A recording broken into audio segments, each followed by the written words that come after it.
He certainly was totally surprised by what Germany, and it really is Hitler, did in May 1940, that going around the side of the French and British armies and completely knocking France out of the war.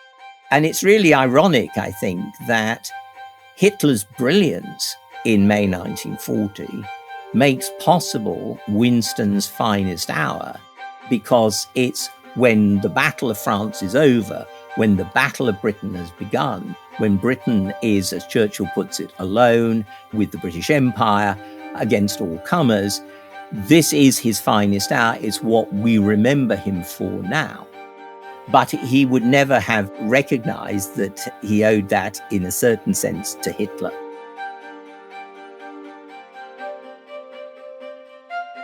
Welcome to Creating Churchill, an alternative biography of soldier, journalist, war leader and greatest Briton, Winston Churchill.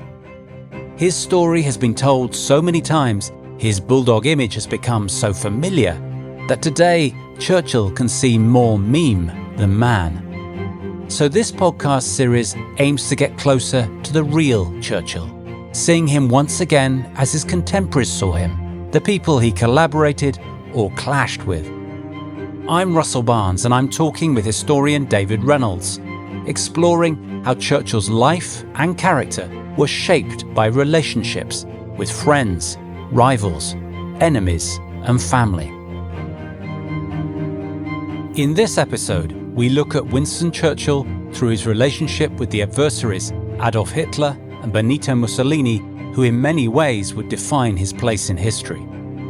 David has written of what he calls Churchill's strange non-relationship with Hitler. They never met in person, but almost did. Yes, it was in Munich in 1932. Churchill had gone to Bavaria to research the book he was writing about John Churchill, the first Duke of Marlborough, his ancestor, the victor of the Battle of Blenheim, which was relatively nearby, and he was walking the battlefield and all the rest of it. Anyway, he stayed for a week in Munich in the Hotel Regina. And one day he was chatting to someone who turned out to be a crony of Hitler's, who said that Hitler came to that hotel every afternoon at 5 p.m. And it would be perfectly simple to fix up a meeting between Churchill and Hitler.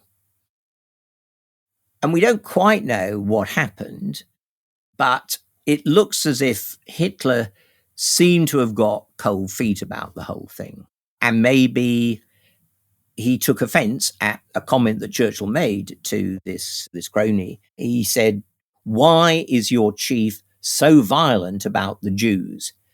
How can a man help how he was born?" And we also do know from another piece of information that Hitler, when having conversations about this possible meeting, he said, well, what is the significance of Churchill? He's not even in office. So maybe it's a mixture of that sense that this might get into an argument about the Jewish question, or just that he really couldn't be bothered to talk to a man who was clearly out of office and might well be on the way down. So we don't know, but there was this tantalizing moment where they might have met, but never did. And what do you think it might have been like if Hitler and Churchill had tea together at a hotel cafe? It's a kind of intriguing idea. Might it have changed history? Tea with Adolf, yes. Well, I don't think so, really. And in a way, that's what I meant by saying that Churchill had a non-relationship with Hitler, because he's not that interested in Hitler as a person. He's not that interested in the Nazi Party and what it's been doing to Germany. What concerns him is Germany as a force in Europe.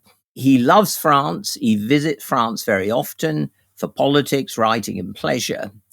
But he really isn't interested in German history or culture. He complains about its beastly language. What worries him is, if you like, the fundamental German problem, Germany's restless place in Europe.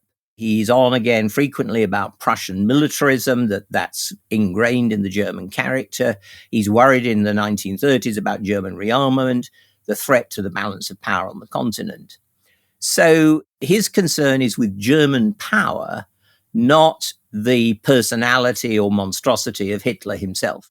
Yeah, it's interesting. I mean, Churchill's attitude to the other fascist leader, the original fascist leader, really, Benito Mussolini in Italy, is very different. Yes, that's right.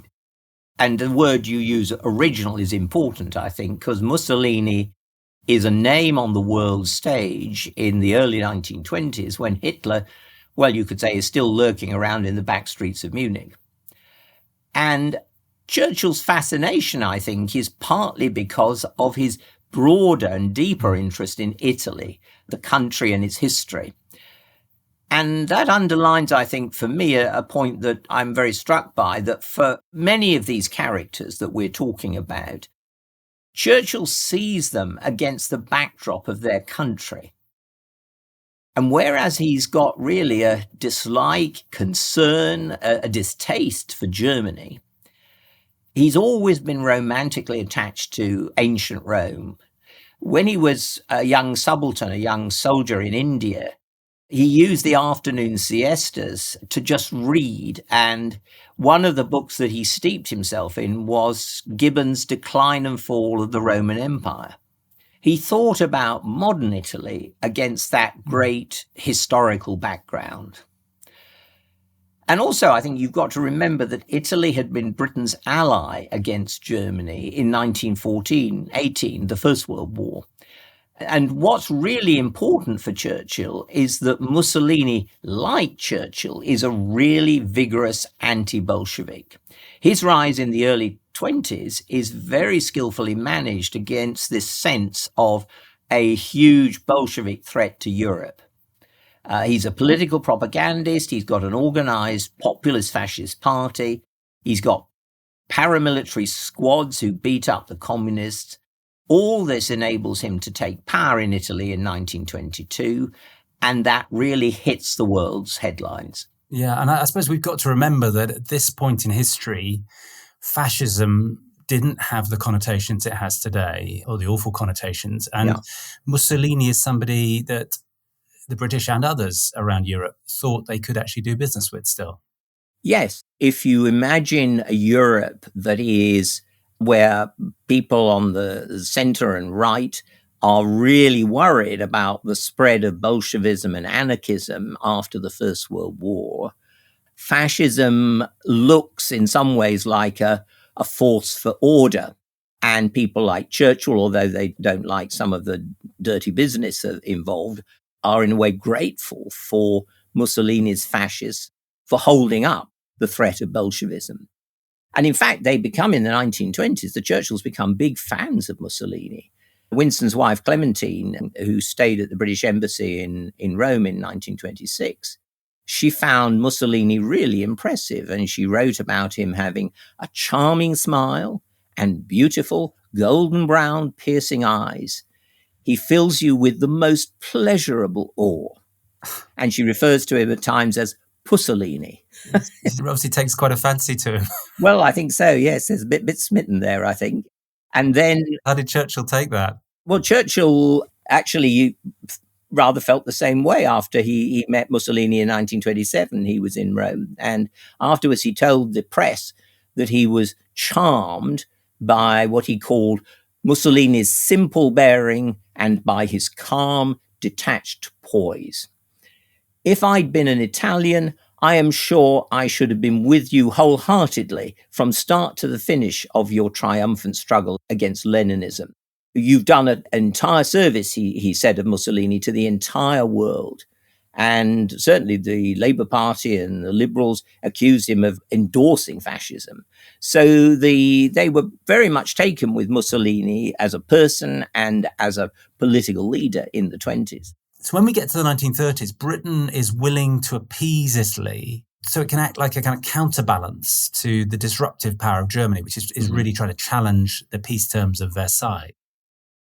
Yeah, Mussolini is playing quite a clever game here, in some ways being favourable to Britain, in other ways not. So something that's really important as far as the British are concerned is that in 1935 he signs an agreement with Britain and France to guarantee the independence of Austria against any encroachments by Germany. And remember that the rump state of Austria is a relic of the great Habsburg Empire that in the 19th century had controlled a good deal of Italy. So this question of the balance of power in Southern Europe is quite significant. But on the other hand, Mussolini's got his eyes on a new Roman Empire around the Mediterranean. He's beginning to expand into Africa with the invasion of Abyssinia in 1935. And this is a threat to British interests. Mussolini is going both ways, supportive of Britain, but also threatening Britain. And how you juggle that is a real challenge for policymakers. What did Churchill think? I mean, we think of him as the great critic of appeasement, but was he more nuanced on Mussolini? Yes, I think he recognized that Britain was not in a position to take on every inconvenient country all over the world. Remember, we're talking mostly about Germany and Italy, but there's the continued sense of Bolshevism making trouble in the Indian Empire and Asia. We've got Japan that's wanting naval equality with Britain and so on. So any sensible leader recognizes you've got to pick and choose between the various problems. And basically, Churchill's balancing act is to say, because he's so concerned about rearmament against the German threat, that we've got to keep Italy on board as much as we can. So he sees the dispute in Abyssinia as a dispute between Italy and the League of Nations and not Italy and Britain. He's in fact very unhappy about the way the national government under Stanley Baldwin is getting so involved on the side of the League of Nations. So he's thinking about Italy in the larger sort of geopolitical pattern as a balance against Germany in Southern Europe. And he's still continuing to speak of Mussolini as a great man, although lamenting the fact that he is getting into bad habits in Africa and so on. I always get the sense of Mussolini as a man who's looking for his chance, who's looking for a break and seeing which way the wind is blowing.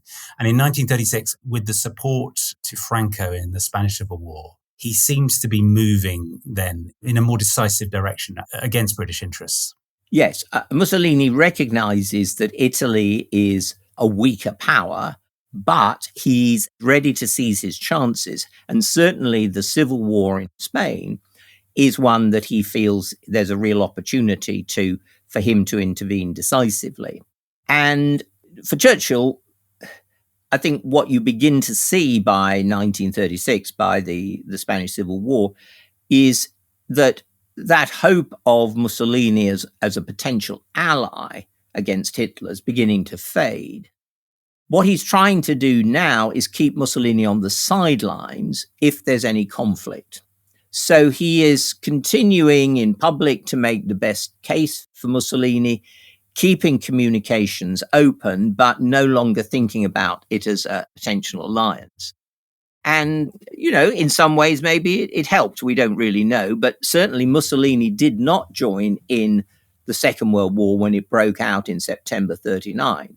And Hitler was pretty cross about that. He wasn't coming in on Hitler's side because the Italian military kept warning him that the Italian armed forces were just simply not ready to take on Britain and France. Yeah. But then if you pursue this sort of story of him on the fence, but sort of leaning one way, in June 1940, Mussolini comes right off the fence and enters the war because the way that Hitler has just walked over France in a matter of weeks, it's almost like he has no choice. He must get in now if Italy wants to pick up some of the spoils from this amazing victory over France. Yeah, I mean, that extraordinary strike against France and Hitler's rapid success, it does beg a question, really. Did Churchill, do you think, did he underestimate Hitler as a leader? You've talked about how he focuses on German power rather than on this strange figure. Do you think that was a mistake ultimately? Well, it's interesting. I mean, this is, we're talking now about things that are a judgment call, really, if you're trying to understand history and create a clear understanding of it. But what I'd say is this, that nowadays we take the fall of France entirely for granted. There's, cliches about the way that the German blitzkrieg just cut through the French like a knife through butter and other extreme phrases like that. And what we've got to remember is that it was a remarkable stroke of brilliance by the German armed forces, driven by Hitler himself.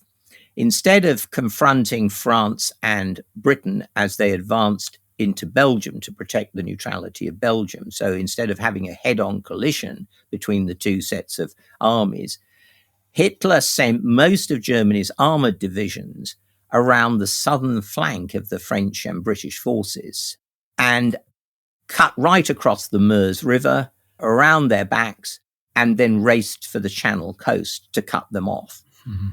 It was an absolutely breathtaking gamble. He was risking all his armored divisions. It was a gamble that was almost Napoleonic in its audacity, but it worked. And certainly Churchill was completely taken by surprise. That was his first week as prime minister. He'd been spending most of the time putting together a coalition government. So he was astonished when it happened. But in his memoirs, he basically blamed the German victory on the complacency of the French generals rather than any brilliance on Hitler's part. It's striking, isn't it? Because in earlier episodes, we've talked about Churchill's interest in Napoleon and admiration, that he always wanted to write a biography of Napoleon. But he clearly just doesn't rate Hitler in the same way. No, I don't think he thinks of him as a military leader. He doesn't think of him, certainly in any sense, as a world figure that would rank with people like Napoleon or indeed with Mussolini. There's still this lingering sense that Mussolini is a great man who's going wrong, whereas Churchill would never ascribe greatness to Hitler. So we're in May 1940 now. British troops are being evacuated from Dunkirk. Britain is also vulnerable to air attack. This is when the question arose that dominated the first few weeks of Churchill's premiership, whether to make peace with Germany. To what extent do you think Churchill's view of Hitler himself informed that debate and the decision to fight on? Well, Churchill told the cabinet that Hitler wanted to make Britain a slave state, and he said to the cabinet, we'd get no worse terms if we went on fighting. And that, if you like, chimed in with his public message of victory at all costs. That's what we were said to be fighting for. But I think there's other factors than simply Hitler involved here. One of them is that debate about fighting on or finding out what Hitler's peace terms might be takes place most acutely at the point when it's not clear that Britain can get many troops off the beaches at Dunkirk. Maybe 50,000 is the estimate in the early days of the evacuation. In the end, a few days later, it's clear that we've got nearly 250,000 troops, British and French, off the beaches. So that fundamentally changes the British position in terms of now having an army that could defend the country, even if it's lost most of its heavy equipment. But at a larger level, I think that Churchill's view of Britain's history matters as much as his view of Hitler, or indeed of the particular situation at Dunkirk.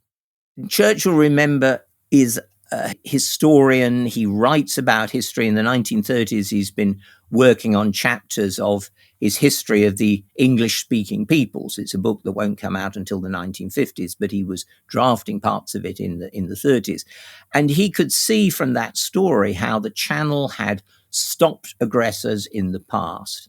Think of Philip II and the Spanish Armada, or Napoleon in 1803, perched at Boulogne, but never trusting himself to cross the Channel. And I think that perception of the Channel as what Shakespeare called our moat defensive was something that was very important to Churchill, given his historical vision.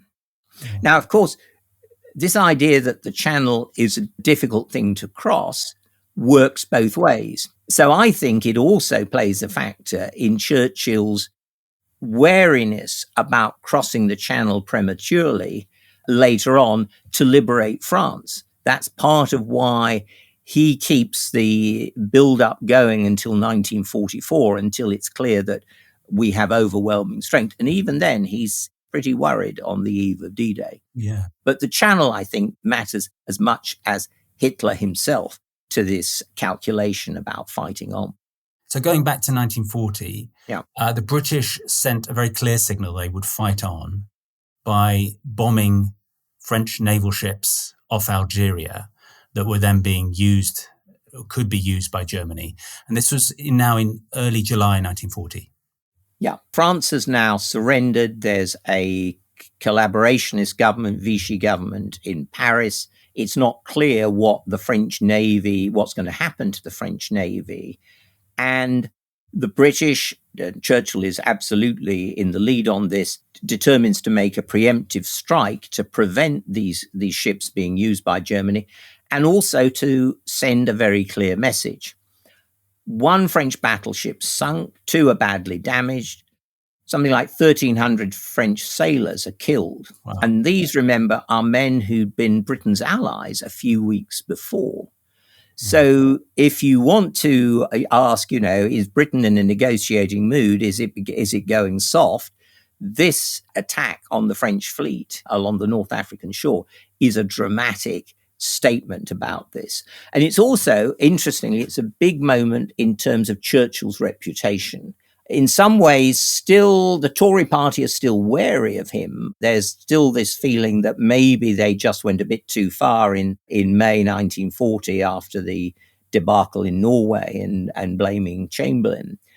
So Churchill gives a speech in the Commons on the 4th of July, which is a very matter-of-fact, very carefully arranged narrative, telling what happened, providing information to the House in detail. And then at the end, he says that the action just taken against the French fleet should be, he said, sufficient to dispose once and for all of the lies and rumors that have been spread by Nazi propaganda that we have the slightest intention of entering into negotiations in any form and through any channel. We shall, on the contrary, prosecute the war with the utmost vigor by all the means that are open to us, until the righteous purposes for which we entered upon it have been fulfilled. And when he finishes that speech, half an hour speech, with those ringing words, MPs just jump up and demonstrate their approval vociferously. They shout and they cheer. And the Illustrated London News, one of the weeklies, said that while Parliament stood and demonstrated its approval, Mr. Churchill sat with his elbows on his knees, visibly moved. And it's clear that he was actually in tears. And this was probably because of the emotion of the moment. Churchill, it really hurt Churchill as a friend of France to attack the French fleet. But this was a clear demonstration that the Tory party had now taken him, if you like, to their heart. This was a vote of approval in him, as well as in the actions that Britain had taken to show that it was absolutely serious about fighting on. And as far as Hitler was concerned, this was incredibly stupid. He couldn't understand why the British wouldn't see sense and make peace now. He denounced Churchill as a warmonger. He called for reason in England, and Churchill didn't bother to respond. It's interesting, isn't it? As the war grinds on, the war of words continues. And it's striking that Churchill's rhetoric, it seems to me, gets more personal, more emotional about Hitler and about Mussolini as the war goes on. Was there a propaganda value in personalizing attacks, do you think, in that way? Yeah, well, I suppose there was in a way, but it also reflected the fact that the stories of the war were very much focused on the leaders, on a Hitler speech or a Churchill speech or whatever. The war leaders were personifying their countries. And it also had become very personal. It's quite striking that when Hitler invades Russia in June 1941, he speaks out more vehemently than he's ever done in the past, I think, about Hitler. He says Hitler's a monster of wickedness, insatiable in his lust for blood and plunder. And Hitler was really vitriolic back. He called Churchill the puppet of world Jewry, the Jewish lobby as he saw it. They were the ones, he said, who were pulling the strings. Churchill was just a puppet.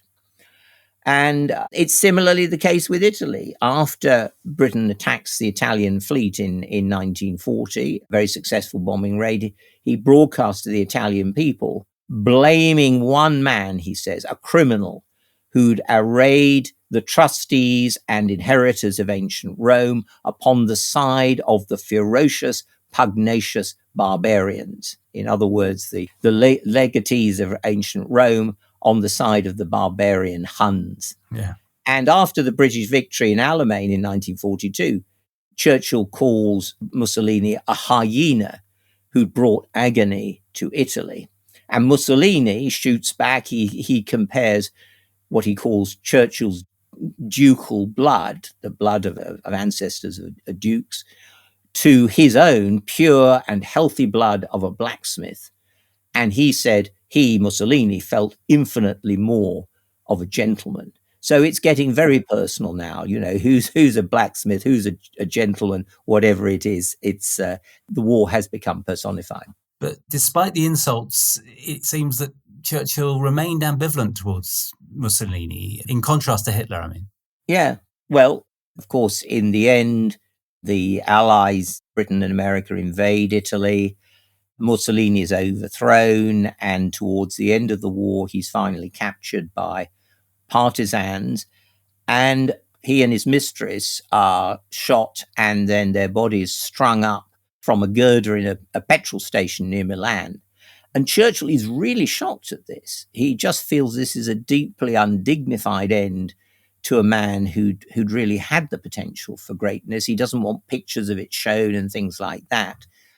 But for Hitler, who he's calling the mainspring of evil, Churchill's actually not particularly keen on the idea of having an extended trial of the Nazi leaders, certainly for the ringleaders. He would like, rough justice straight away. And for Hitler, he says to the cabinet, he would propose an electric chair, the sort of thing that Americans used for gangsters. And he said, well, maybe the Americans could provide us with an electric chair, courtesy of Lend-Lease. So there's a sort of flippancy about it, doesn't take Hitler seriously, but really brings out that sense that this is not even a serious military leader. It's just an Al Capone figure that has suddenly come to the ruin of Germany. Yeah. And it's also interesting, when Churchill visits Berlin in July 1945, finally goes and sees the German capital before the conference in Potsdam with Stalin and Truman. He tours the bombed out Reichstag, the Chancellery, the bunker where Hitler took his own life. But while his companions are really shocked at this and shocked at the complete devastation of Berlin, Churchill's physician says that it reminded him as a young doctor of the first time he'd seen a body cut open and the intestines just falling out. It was just so grotesque and horrific. But Churchill really wasn't interested. He wasn't fascinated by this. Yet the previous year in Paris, when he was there after the liberation, he had stood for several minutes in an almost reverent silence, fascinated by the tomb of Napoleon in the Invalides. So here's a man who is really intrigued and fascinated by great men, and he simply doesn't include Hitler among their number. Yeah. So looking over the whole play of it, what do you think the different attitudes that Churchill clearly has here with these leaders, what do you think it says about him and his character? Well, it's clear that there's this very striking contrast between the way that he views the two dictators. He disdains Hitler, but he sees the German military machine, as an enormous threat. And that's rooted in his sense of the past, of Germany's past. He regards Mussolini as a greater figure, a greater leader, really, but a leader of a weaker country. And in 1938, he even wrote in a newspaper article, it's just as well for the world that Signor Mussolini was not born a German. In other words, his sense of the characteristics and capabilities of Mussolini made him at least grateful that Mussolini didn't have control of a really powerful military machine. So it's a very, very striking contrast. And maybe, yes, it did lead to his underestimation of Hitler in 1940. But I suppose what I would say is that when we're talking about these personalities, Mussolini or Hitler, Churchill is thinking about their country as much as the individuals. And I would say that for Churchill, national character matters as much as personal character. You've been listening to David Reynolds and Russell Barnes in Creating Churchill. Please rate, review and recommend our show on your favourite podcast app. Follow us at @creating_hist on X or Instagram, and send us your comments and questions by email to info@clearstory.co.uk. Creating History is produced and edited by Russell Barnes, with music by Rich Farnsworth, digital marketing by Lee Mann, and sound engineering by Andrew Chappell. Creating Churchill is a Clear Story, Creating History production.